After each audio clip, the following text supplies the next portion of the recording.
How do you know if a human being has lost their mind? In recent months, on Turkey's biggest individual YouTube channel, in front of 16 million followers, we watched a live horror movie.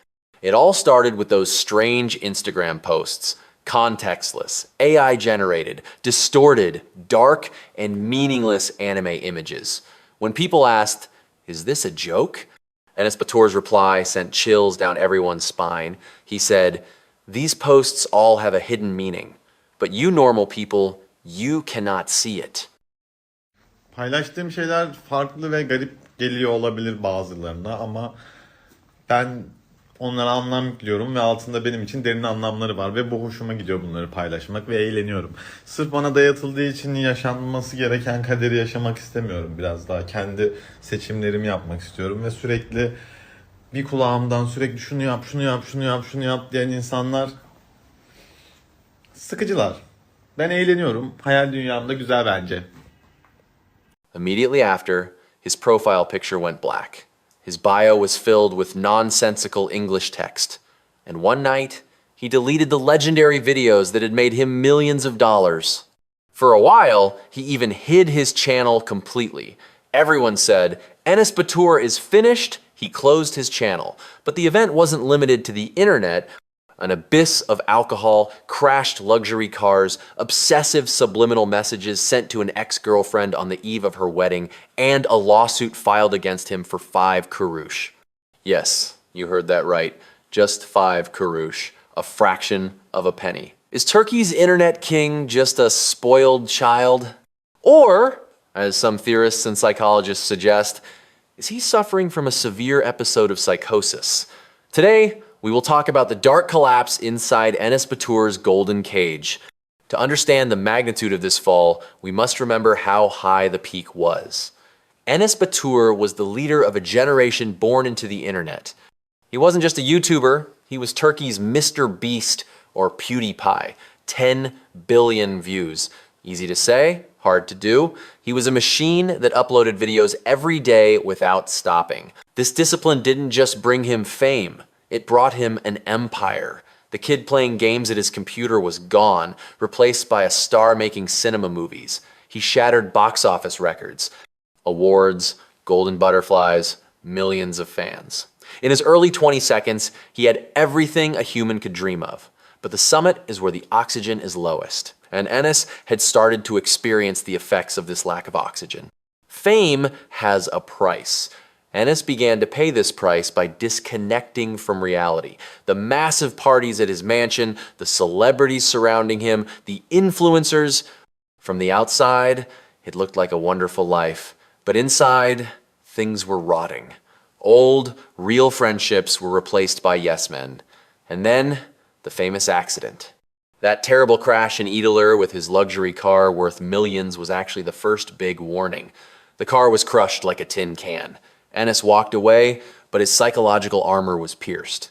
He saw that he was not invincible. The footage captured afterwards was worrying. Stumbling out of nightclubs, too drunk to stand, aggressive attitudes, arguments with the police. That disciplined, hard-working kid was gone, replaced by a lost, angry man who had lost control. But the straw that broke the camel's back was perhaps a broken heart. His legendary relationship with Basa Karahan had ended. Breakups happen, people move on, but Enes could not move on. Basak had set sail for a new love, built her life, and was even on the path to marriage. Exactly during this period, strange, toxic, and targeting posts started coming from Enes's ex account. He was sending subliminal messages to his ex-girlfriend on her happiest days, right before her wedding. This wasn't just longing, it was like an obsession. Basa Karahan was so disturbed by this harassing attitude that she sued Enes. But not just any lawsuit, a lawsuit for 5 kurush in moral damages. This amount screamed that money was unimportant, and the real message was, your value to me is this small. After this event, 4 months ago, Enes released a song called Özlem, meaning longing. The song described regret and a desire to return, but the other side had already closed the doors. That moment might be when Enes's connection with reality truly snapped. And we arrive at today. those strange AI posts. When Enes Batur said normal people cannot understand for those incomprehensible images on Instagram, he was actually giving a very dangerous signal in psychology. Some analysts, especially those closely following the YouTube world, see traces of a God complex or Messiah syndrome in this.